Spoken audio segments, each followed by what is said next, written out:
ने 11 साल की उम्र के गुरु हरगोबिंद साहब जिहड़े ने वो गुरगद्दी ते विराजमान होंदे ने। ते गुरगद्दी ते विराजमान होने तो बाद उन्होंने तुहानूं पता है कि जी 2 तलवारां मीरी ते तीरी दीयां 2 तलवारां सतगुरां ने धारण कीतियां, शस्त्र रखने, सुनेहे भेज दिते गए संगतां वाल। सुनेहे की भेजे कि जिहड़ियां भेटावां संगतां लैके आउंदियां ने, हुण उन्हां भेटावां की जगह ते चंगे शस्त्र जिहड़े ने वो गुरु घर वास्ते भेटा कीते जाण। चंगी जवानी, जवानी का मतलब है जिहड़े नौजवान ने वो गुरु की फौज दे विच आण के ते भर्ती होण। ये सुनेहे संगतां वाल भेजे गए तो वड्डी गिणती दे विच नौजवान भी गुरु घर पहुंचण लगे, अपने आप नूं गुरु की फौज दे विच भर्ती करन दे लई शस्त्र, चंगे घोड़े गुरु घर दे विच इकट्ठे होण लगे। ये जदों सारी कार्रवाई हुंदी पई है ना, वो जिहड़े विरोधी ने उन्होंने फिर गल्लां करनियां शुरू कर दित्तियां। कुछ सिख भी, कल्ले विरोधी ही नहीं, कुछ एक सिखां ने भी मन दे विच सोचिया कि गुरु हरगोबिंद साहब ने एक गलत जिहा रस्ता अपना लिया, जिहड़ा गुरु नानक साहब तो लैके गुरु अर्जन साहब जी तक बड़ा शांतिपूर्वक रस्ता अपनाया होया सी ना, भगती वाला। उस भगती वाले रस्ते में छड्ड के इन्हां ने शक्ति वाला राह जिहड़ा अपना लिया। कईयां ने गल्लां कीतियां, पर भाई गुरदास जी ने उत्थे फिर सेवा निभाउंदियां होइयां उन्हां सिखां दे मनां दे विच जिहड़े शंके पैदा होए सी, उन्हां शंकियां दे बड़े दलील दे नाल उत्तर दिते कि नहीं, ये कोई नवा रस्ता नहीं है, ये गुरु नानक दे घर का जिहड़ा शुरू तो सिद्धांत चलदा आ रहा है ना कि ना डरना है ना डराउना है, बस उसे नूं ही अमली जामा प्रैक्टिकल तौर पर करके दिखाया गुरु साहब ने। इत्थे भी भाई साहब जी ने आम लोगों को समझाया। हुण 1609 का समा आया जी, 1609 ते 1609 दे विच अकाल तख्त साहिब की स्थापना होंदी है। नाम रखा जाता है जी अकाल गूंगा। अकाल तख्त साहब का पहला नाम अकाल गूंगा। तो जो वो तैयार होया ना जी, तो अकाल गूंगा तैयार करने की खासियत की सी कि उसनूं किसी भी कंस्ट्रक्शन जी लेबर होंदी है ना, वो वालों नहीं तैयार किया गया। गुरु साहब जी आप, गुरु हरगोबिंद साहब, बाबा बुढ़ा जी ते भाई गुरदास, इतिहासिक ग्रंथों के विचों सानूं हवाला मिलता है कि किसी राज न हाथ लगाए। राज का इत्थे मतलब है मिस्त्री, जिहड़ा मकान तैयार करता है, बिल्डिंग तैयार करता है। किसी राज ने हाथ लगायो, बुढ़े आओ गुरदास बनाए। बुढ़े आओ गुरदास का मतलब है बाबा बुढ़ा जी ते भाई गुरदास जी, इन्हां ने मिल के अकाल गूंगे को तैयार किया है। तो जो तैयार हो गया अकाल गूंगा, तो याद रखियो, हो सकता तो कि एक सवाल भी ये कर सकता है कि अकाल तख्त साहिब के पहले जथेदार भाई गुरदास, तख्त पूज करबे निमित गुरदास भाई ठहराए। हरमंदर साहिब के जो गुरु ग्रंथ साहिब का प्रकाश किया जाता है, आदबीड़ का प्रकाश किया जाता है, सेवा संभाल की ड्यूटी जी जिम्मेवारी है, पहले ग्रंथी कह लीए, गुरु घर के वजीर कह लीए बाबा बुढ़ा जी। तो जेकर हुण अकाल गूंगे की तैयारी हुई है तो इसकी सेवा संभाल वास्ते ड्यूटी भाई गुरदास जी की गुरु हरगोबिंद साहब जी द्वारा लगाई जाती है। हुण गुरु हरगोबिंद साहब जिहड़े ने ना जी, वो क्योंकि जहांगीर जिहड़ा ना बड़ा कट्टड़ है, उन्होंने वहम पा दिता किसी ने, ज्योतिषियां ने कह लीए या विरोधियों ने कह लीए। जहांगीर वही जहांगीर जिन्हें गुरु अर्जन साहब महाराज जी को शहीद करवाया सी। तो इन्हें जहांगीर ने गुरु हरगोबिंद साहब जी को बुलाया दिल्ली। गुरु साहब गए दिल्ली। जदों दिल्ली जान लगे तो गुरु घर की देख रेख का जोड़ा काम है ना, सेवा संभाल का जोड़ा काम है, भाई गुरदास जी को सौंपया जाता है। इत्थों तक भी जिक्र मिलता है कि जदों गुरु हरगोबिंद साहब गुरगद्दी ते विराजमान होंदे ने ते उस टाइम तो उम्र छोटी है, गुरु हरगोबिंद साहब जी की 11 साल की उम्र है। तो भाई गुरदास जी ते बाबा बुढ़ा जी गुरु साहब जी नाल हैल्प करते हैं सारे कामकार की देख रेख के विच ते संभाल वास्ते, की करना है, की कित्थे सेवा चल रही है, ये सारा काम जिहड़ा ना भाई गुरदास जी नाल आप देखते हैं। हुण जदों दिल्ली चले गए गुरु साहब गुरु हरगोबिंद साहब जी, तो पिछों सारा काम काज जिहड़ा है ना वो भाई गुरदास जी, गुरगद्दी का काम काज भी भाई गुरदास जी करते रहे। जदों गुरु हरगोबिंद साहब जी को दिल्ली तो ग्वालियर के किले के विच भेज दिता जाता है, ग्वालियर के किले के विच भेज दिता गया। उत्थे पता करने वास्ते भाई गुरदास जी की ही ड्यूटी कि हालात जाके देख के पता करके वो किस तरह के हालात ने उत्थे। भाई गुरदास जी कुछ सिखां दे नाल ग्वालियर की धरती ते पहुँचते हैं तो ग्वालियर के किले के विच गुरु घर का एक श्रद्धालु है, जेलर है, दरोगा है, उसका नाम जी हरदास। उस हरदास के नाल भाई गुरदास जी का मेल होता है तो हरदास के थ्रू भाई गुरदास जी गुरु हरगोबिंद साहब को ग्वालियर के किले के विच कहते मिलते भी ने। भाई रणधीर सिंह जी ने जिक्र किया, कहते उत्थे उन्होंने नाल मेल भी होंदा है भाई गुरदास जी का गुरु हरगोबिंद साहब के नाल। ते गुरु हरगोबिंद साहब ही भाई गुरदास जी को उत्थे इंस्ट्रक्शनस दिंदे ने कि तुसी बाबा बुढ़ा जी ने सारे कामकार की संभाल करनी है, संगतां दे विच रोस नहीं आना चाहिए। बड़े तरीके से सारी गलबात उत्थे पता करने तो बाद भाई गुरदास जी वापस आते हैं। तो इत्थों ही इस समय दौरान ही बाबा बुढ़ा जी वालों जथा लैके ग्वालियर की धरती तक पहुँचा जाता। जी चौंकियां की प्रथा चलती है ना जी, वो बाबा बुढ़ा जी द्वारा जिहड़े जथे लैके ग्वालियर तक पहुँचते रहे, ग्वालियर किले की परिक्रमा करके वापस आते रहे। उत्थों ही एक जिहड़ियां चौंकियां की प्रथा जिहड़ी वो स्टार्ट होती है। हुण जदों ग्वालियर के किले के विचों सतगुरु जी रिहा होके वापस आते हैं, गोइंदवाल तो होंदे हुए अमृतसर की धरती पर पहुँचते हैं। इत्थे कुछ समा रुकण तो बाद लाहौर की धरती पर जाते हैं। लाहौर तो गुरु साहब कश्मीर भी प्रचार करने वास्ते गए, होर भी इलाकों के प्रचार करने वास्ते जाते रहे गुरु हरगोबिंद साहब। 4 जंगां भी सतगुरां नूं लड़नियां पईयां। गुरु हरगोबिंद साहब ने 4 जंगां भी लड़ियां, 4 जंगां उन्होंने जित्तियां। तो जदों भी कोई इस तरह की घटना होंदी सी तो सारा प्रबंध जिहड़ा है ना वो भाई गुरदास जी आप ही देखा करते सी। ते जदों भाई साहब जी बाणी की लिखाई करते पे गुरु अर्जन साहब महाराज ने उत्थे बचन कहा सी भाई साहब जी, कहते भाई साहब जी जिहड़ी तुहाडी रचना है ना वारां दे संबंध में वो भी लियाओ आपां आद पीड़ दे विच उन्होंने भी ऐड करते हैं। तो उत्थे भाई साहब जी ने एक बचन कहा सी, कहता सतगुरु जी मैं सेवक ही ठीक है, मैं तुहाडी बराबरी नहीं कर सकता। तो विद्वान कहते हैं कि गुरु अर्जन साहब जी ने उत्थे फिर भाई साहब जी को यह वचन कहा सी कि तुहाडी बाणी तुहाडी रचना गुरबाणी की कुंजी होएगी। The key of Gurbani, Gurbani की कुंजी होएगी। जिसने भी गुरु ग्रंथ साहब जी की बाणी को समझना है, उहदे भावां नूं समझना है, उन्होंने भाई साहब जी की ये वारां उन्होंने कवित सवैये पढ़ने ही पैणगे। तो इसे करके जिहड़े पुराने तुसीं देखोगे ना संथਿਆ देण वाले विद्वान जिहड़े ने वो डायरैक्ट गुरु ग्रंथ साहब की बाणी नहीं सी स्टार्ट करते। सब तो पहला भाई गुरदास जी की वारां उन्होंने पढ़ाई जांदियां सी, 5 ग्रंथ ही पढ़ाई जाते सी, 22 वारां पढ़ाई जांदियां सी, भगत बाणी पढ़ाई जाती सी, फिर जाके वो गुरु ग्रंथ साहब महाराज जिहड़े तो बाणी जिहड़ी पढ़नी स्टार्ट होती सी। सो गुरु अर्जन साहब जी ने भाई गुरदास जी की रचना गुरबाणी की कुंजी के नाल सत्कार लिया। कुंजी होने का माण भी गुरु अर्जन साहब महाराज जी ने भाई साहब जी को दिता। तो हुण जदों आपां उन्हां दे अंतले समय के जिक्र करते हैं, भाई गुरदास जी तो पहला कुछ क समा पहला है बाबा बुढ़ा जी का देहांत होंदा है। बाबा बुढ़ा जी चढ़ाई करते हैं रमदास की धरती पर, डेरा बाबा नानक के करीब ही एक शहर है रमदास, उस स्थान पर बाबा बुढ़ा जी का अंतला समा गुजरता है। गुरु हरगोबिंद साहब महाराज भी उत्थे पहुँचते हैं। उत्थों वापस आने तो बाद गुरु हरगोबिंद साहब जिहड़े ने वो गोइंदवाल पहुँचते हैं। तो विद्वान कहते हैं कि जिथे भी गुरु हरगोबिंद साहब जाते सी पंजाब दे विच भाई गुरदास जी नाल ही तकरीबन होया करते सी। हुण जदों गुरु साहब जी गोइंदवाल की धरती पर पहुँचे भाई गुरदास जी नाल ही ने तो अमृत वेला होया जी। तो सतगुरां दे सन्मुख आड़ के भाई साहब जी ने ये बेनती की कि सतगुरु जी समा आ गया है। तो विद्वान कहते हैं भाई साहब जी ने सुखमनी साहब का पाठ किया, जपजी साहब का पाठ किया, सुखमनी साहब का पाठ किया। आसा की वार स्टार्ट हुई। आसा की वार स्टार्ट होने तो बाद जो समाप्ति हुई भाई साहब जी लेट गए, शरीर के उत्ते कपड़ा लिया तो जिवें कहते ना बाणी च सूरज किरण मिले जल का जल हुआ राम, ज्योति ज्योत रली संपूर्ण थी आराम।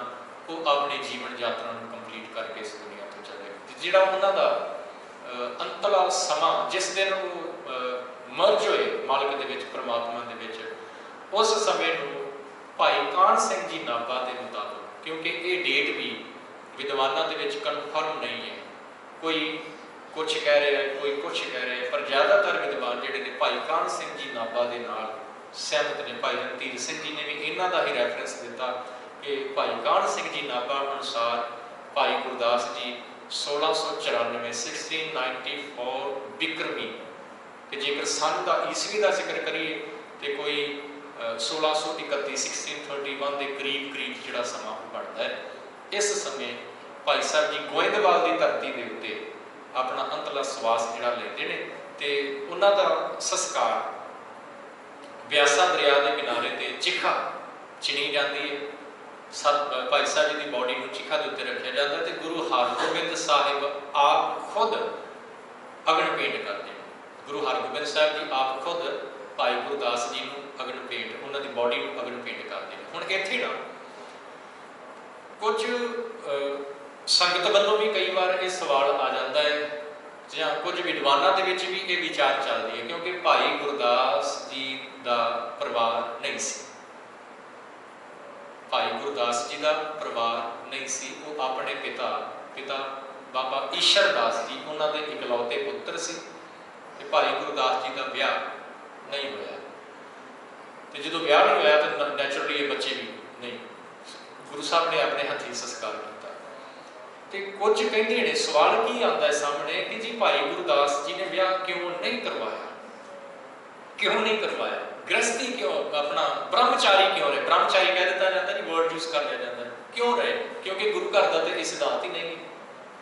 इसका मतलब ये नहीं कि भाई साहब जी गृहस्थ के खिलाफ ने, असल दे विच उन्होंने इन्ना समा भी कह लीए, पहला आगरे की धरती से प्रचार करते हैं, वापस आते हैं, बाबा प्रिथी चंद दियाँ जिहड़ियां प्रॉब्लम्स जिहड़ियां ने वो स्टार्ट हो जाती हैं, गुरु अर्जन साहब जी की शहादत हो जाती है, फिर गुरु हरगोबिंद साहब ग्वालियर के किले के चले जाते हैं, फिर गुरु हरगोबिंद साहब जिहड़े ने थां थां ते प्रचार करन आप ही नाल हर थां ते जाते हैं।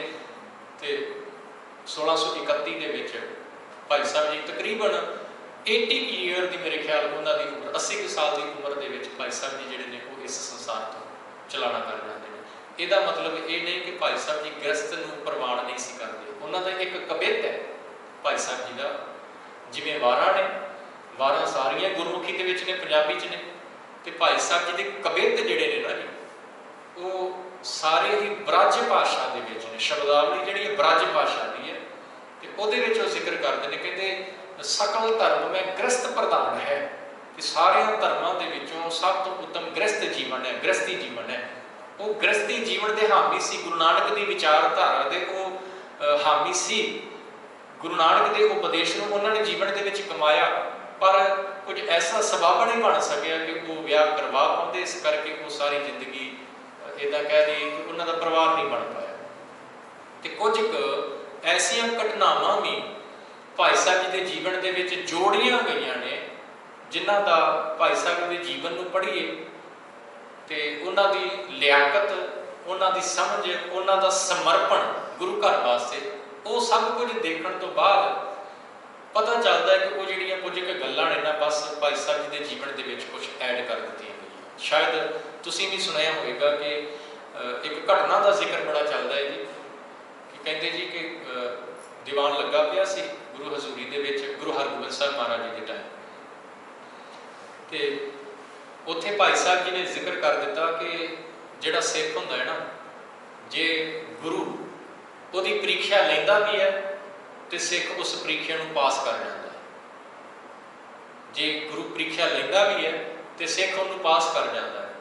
तो गुरु हरगोबिंद साहब ने जो ये कहते वचन सुनिया तो उन्होंने महसूस किया कि भाई गुरदास जी के अंदर ना थोड़ी जी हौमे आ गई, तो गुरु साहब ने उन्होंने हौमे को दूर करना सी, तो किया की गया कि एक कौतक रचिया गया, भाई साहब जी को घोड़े खरीदने वास्ते काबल की धरती पर भेजा गया, घोड़े खरीदने वास्ते काबल की धरती पर भेजा गया, पैसे दे के, मोहरा दे के, नाल एक दो सिख होर, तो जो खरीदने वास्ते जाते हैं काबल की धरती पर पहुँचते हैं, डील हो जाती है जी, उत्थे घोड़े पसंद आ जाते हैं, हुण मोहरा देनियां ने जिहदे कोलों खरीदे ने, वो जो टेंट में पैसे लैण वास्ते, मोहरा लैण वास्ते गए, को बॉक्स ओपन किया तो कहते उत्थे मोहरा नहीं सी, उत्थे ठीकरियां समझे, ठीकरियां कह लीए जी, जिवें आम तौर पर जो क्ले पॉट होंदा है ना, क्ले पॉट टुट जाए पीसिस जिहड़े ने उन्होंने पंजाबी च ठीकरियां बोलते हैं, कहते उत्थे ठीकरियां, मोहरां की जगह पर उन्होंने ठीकरियां ही नज़र आउण ते डर गए। भाई साहब जी डर गए तो कीता की, कहते उन्होंने तंबू पाड़िया, टैंट नूं पाड़िया ते दौड़ गए। ये असल दे विच भाई गुरदास जी के जीवन नूं नीवां दिखाउण दी एक कोशिश है, होर कुछ भी नहीं। एक ऐसा सिख जिन्हें अपना सारा जीवन ही गुरु घर दे लई समर्पित कर दिता। एक ऐसा सिख जिहड़ा पंजाब की धरती तो काफ़ी लंबा समा बाहर रह के आगरे की धरती या आस पास के इलाके काशी के विच जाके भी प्रचार करते रहे। काशी के विच पंडितां दे नाल इन्हां दीयां विचारां भी हुंदियां रहियां, उत्थे पंडितां नूं वो निरउत्तर करते रहे। उस भाई साहब जी के जीवन के नाल इहो जिहियां घटनावां जोड़ देणियां समझ तो बाहरी गल है। तो साडे बहुते सिख इन्हां नूं प्रवान भी करते हैं कि जी हाँ बिल्कुल इदां हो। कई विद्वानां ने जिक्र किया होया जी इदां, पर प्रोफैसर साहब सिंह जी ने बड़ियां दलीलां दे नाल कल्ले कल्ले पॉइंट नूं ध्यान दे विच रखदे होइआं एक क्लीयर किया है कि इस तरह की घटना हुई नहीं। हाँ घोड़े खरीदण वास्ते गए होणगे जां अमृतसर की धरती के उत्ते भी घोड़िਆਂ का व्यापार करने लिए दूरों दूरों लोग आया करते सी, तो उत्थे खरीदो फरोख्त होंदी सी ते भाई साहब जी उत्थों खरीदते होंदे सी घोड़े, जे गुरु साहब ने सेवा लगाई है। पर जिहड़ी गल उन्हां दे नाल जोड़ दित्ती ना कि तंबू पाड़ के निकल गए तो काशी चले गए तो बड़ा लंबा समा को वापस ही नहीं आए। फिर गुरु हरगोबिंद साहब ने सुनेहा भेजिया, वापस आउंदे ने गुरु साहब फिर समझाउंदे ने कि तुसीं हौमे कर लई सी, तुहाडे अंदर हौमे आ गई सी ते तुहाडी हौमे नूं दूर करन वास्ते असीं आ सारा काम कीता। वो सिख के अंदर हौमे कित्थों आ सकती है जिहड़ा बचपन तो ही गुरु घर दे विच खेडदा पिया, जिन्हां दा बचपन ही गुरु घर दे विच। एक तो हुंदा नहीं जी आम सिख जिहड़ा बस सेवा कर ली, प्रशादा छक लिया, चलो गल खत्म हो गई। पर वो प्रशादा छक के जां सेवा करके बस नहीं है, वो तो गुरमत नूं पढ़दे भी पए ने, गुरु दे कोलों उपदेश नूं धारण भी करते पे ने, गुरु उपदेश नूं जीवन दे विच कमाउंदे भी पए ने। ते जेकर इन्नी भावना वाला सिख जिसनूं हुण गुरु अर्जन साहब महाराज जी ने यह वचन कह दिता कि जी तुहाडी रचना गुरबाणी की कुंजी होएगी, उदों हौमे नहीं उन्हां दे अंदर आई कि उन्हां दी लिखत नूं, उन्हां दी राइटिंग नूं गुरु साहब इन्ना वड्डा दर्जा दिंदे पए ने कि जिसने भी गुरु ग्रंथ साहब महाराज नूं समझना है वो भाई गुरदास जी दी वारां पहलां पढ़े। एडा उच्चा दर्जा उन्हां दी रचना नूं दिता जा रहा, उस टाइम ते उन्हां दे अंदर हौमे नहीं आई ते अगां जाके उन्हां दे अंदर कहते हौमे आ गए। सो इहो जिहियां घटनावां जिहड़ियां ने ना उन्हां दे जीवन नूं नीवां दिखाउण वास्ते विच ऐड कीतियां गईयां ने, जिन्हां दा संबंध कोई नहीं। सो भाई गुरदास जी का ये संखेप जिहा जीवन तुहाडे नाल साझा कीता है। ते एक ना गुरु नानक साहब का वचन आपां पढ़दे डेली जपजी साहब दे विच, उत्थे पता की कहा गुरु साहब ने, जो मन्ने दियां 4 पौड़ियां पढ़ते हैं आपां, सुने दियां आउंदियां ने, फिर मन्ने दियां स्टार्ट होंदियां। जिहड़ी मन्ने दी पहली पौड़ी की पहली पंक्ति है, पहली पौड़ी की पहली पंक्ति है की है जी? हाँ जी, मन्ने की गत कही ना जाए। इसका मतलब की है कि जिसने मान लिया ओदी गत, ओदी वडियाई कही ना जाए, बयान नहीं की जा सकती। जे को कहे पिछे पछताए। भाव इहदा कि जिसने परमात्मा के नाम को मान लिया, पहला सुनिया मान लिया, उन्होंने अपना लिया, फॉलो कर लिया अपनी जिंदगी के विच, ओदी वडियाई को बयान नहीं किया जा सकता। तो जे कोई बयान करने की कोई कोशिश करेगी तो गुरु साहब कहते पिछे पछताए, पछतावा होंदा है। काहदा पछतावा? काहदा कि मैं उन्होंने जीवन के नाल जस्टिस नहीं कर पाया, क्योंकि जिहड़े पहुंचे होंदे ने ना जी, जुड़े होंदे ने, उन्होंने जीवन को बयान करना आम इंसान के बस की गल नहीं। उन्होंने उस अवस्था जिथे वो पहुंचे हुए उन्होंने शब्दों के विच एक्सप्लेन करना बस की गल नहीं है, क्योंकि वो जी अवस्था है ना, मेरे वर्गा बोलन नूं बोली जाएगा, पर वो जिहड़ा अनुभव, जिहड़ा एक्सपीरियंस उन्होंने होया है ना, वो ना मैं उस एक्सपीरियंस को लफ्ज़ों के विच मैं कदे बयान नहीं कर पाऊंगा। भाई गुरदास जी का जीवन इस तरह का है जी। वक्री गल है, कईयां ने उन्होंने नीवां दिखाउण की कोशिश की, कुछ इहो जिहियां घटनावां जोड़ के, पर इस गुरु नानक साहब के वचन को जदों आपां पढ़दे हैं ना, तो भाई साहब जी का जीवन इन्हां दे नाल पूरा अटैच होता है। वाकई ही भाई साहब जी के जीवन को बयान करना साढ़े वर्गे इंसानों के बस की गल नहीं है। जितनी सेवा, जितनी घालना उन्होंने घाली है, कोई विरला ही होएगा जिहड़ा इहो जी घालना घाल सकदा है। ते दुखांत है साडी कौम दा, दुखांत है कि जिहड़े इहो जी भावना वाले सिख होए ना उन्हां दे बारे सानूं पता ही कुछ नहीं, बहुतिआं नहीं पता। जिहड़े मेन एक नाम लवांगा मैं जी, मेरे ख्याल से तुसीं हो सकदा पहलां कदे नाम सुनिया भी हो, ਗਿਆਨੀ ਦਿੱਤ ਸਿੰਘ जी। किन्ने ने तुहाडे विचों नाम सुनिया? सुनिया जी किसी वीर जी ने सुनिया? ਗਿਆਨੀ ਦਿੱਤ ਸਿੰਘ जी। ਗਿਆਨੀ ਦਿੱਤ ਸਿੰਘ ਜਿਹੜੇ ਨੇ वो कोई आम छोटी मोटी शख्सियत नहीं, बड़ी वड्डी देन है कौम नूं उन्हां दी। पर साडी ये बदकिस्मती कह रही है कि असीं इहो ਜਿਹੇ सिखां दी संभाल ही नहीं कर पाए। संभाल करन दा भाव है कि उन्हां दे बारे असीं दस ही नहीं पा सकदा कि ਇਹ सिख भी साडे कोल होए ने जिन्हां ने कौम वास्ते बड़ा कारज कीता। ते उन्हां दे विचों एक भाई गुरदास जी जिन्हां दे जीवन के बारे थोड़ी जी संखेप दे विच तुहाडे नाल सांझ पाई है। अगले हफ्ते तो आपां उन्हां दीयां 12 स्टार्ट कर देवांगे। टोटल भाई साहब दीयां 39 वारां मन्नियां गईयां ने भाई गुरदास जी दीयां। एक 40वीं वार दे विच जिहड़े आपां पढ़दे वाह वाह गोबिंद सिंह आपे गुरचेला, ये भी भाई गुरदास जी की ही है, पर ये भाई गुरदास जी होर ने। ये भाई गुरदास जी दूजा कहा जाता है जिहड़े गुरु गोबिंद सिंह महाराज जी के टाइम ते हुए। यह 39 वारां भाई गुरदास जी दियां जिहड़े गुरु अमरदास जी के रिश्ते विच भतीजे, याद रखियो गुरु अमरदास जी के रिश्ते विच भतीजे लगते हैं भाई गुरदास जी। ते मैं कहना जी भाई गुरदास जी की बड़ी कृपा, गुरु अमरदास जी तो लैके गुरु हरगोबिंद साहब महाराज जी 4 गुरु साहिबानों के दर्शन किए ने भाई साहब जी। हाँ जी, सो 39 वार इस भाई गुरदास जी दी ने। जी 40वीं वार है, 40th जी वार है, वो भाई गुरदास जी दूजे जिहड़े गुरु गोबिंद सिंह महाराज जी के टाइम से हुए उन्हां दी है। सो आप सारियां 40 वारां विचारनियां ने। टाइम जरूर लगेगा, पेशेंस जरूर रखियो, क्योंकि ये बड़ा लंबा प्रोसैस होएगा। एक वार दे विच कई पौड़ियां होणगियां। एग्जाम्पल के तौर पर जी पहली वार है, इस पहली वार दे विच ही तकरीबन 43-44 के करीब पौड़ियां ने। तो पहली वार कुछ आरंभ वालियां पौड़ियां नूं छड्ड के बाकी सारी वार दे विच गुरु नानक साहब की हिस्टरी है, सारा इतिहास है जी उहदे विच। ते इसे करके जो तुसीं पोस्टर पढ़िया होएगा ਉਹਦੇ ਵਿੱਚ ਲਿਖਿਆ ਇਨ ਕੰਜੰਕਸ਼ਨ of Prakash Purab Guru Nanak Sahib. Reason ਕਿ ਇਹ ਪਹਿਲੀ ਵਾਰ ਨੂੰ ਆਪਾਂ ਗੁਰੂ ਨਾਨਕ ਸਾਹਿਬ ਦੇ ਗੁਰਪੁਰਬ ਤੱਕ ਕੰਪਲੀਟ ਕਰਨਾ ਹੈ, ਕੋਸ਼ਿਸ਼ ਕਰਨੀ ਹੈ, ਕਿਉਂਕਿ ਸਾਰੀ ਹਿਸਟਰੀ ਹੈ। ਕੱਲਾ ਪੁਆਇੰਟ ਜਿਹੜਾ ਨਾ ਜੀ ਉਹ ਵਾਚਿਆ ਜਾਵੇਗਾ ਕਿ ਕੀ ਭਾਈ ਸਾਹਿਬ ਜੀ ਇਹਨਾਂ ਪੌੜੀਆਂ ਦੇ ਵਿੱਚ ਸਾਨੂੰ ਸਮਝਾਉਂਦੇ ਪਏ ਨੇ ਗੁਰੂ ਨਾਨਕ ਸਾਹਿਬ ਦੇ ਜੀਵਨ ਬਾਰੇ। ਸੋ ਅਗਲੇ ਹਫਤੇ ਤੋਂ ਆਸ ਹੈ ਕਿ ਇਸੇ ਤਰ੍ਹਾਂ ਤੁਸੀਂ ਦਰਸ਼ਨ ਦਿਓਗੇ ਜੀ। ਹੋਈਆਂ ਭੁੱਲਾਂ ਦੀ ਖਿਮਾ। ਵਾਹਿਗੁਰੂ ਜੀ ਕਾ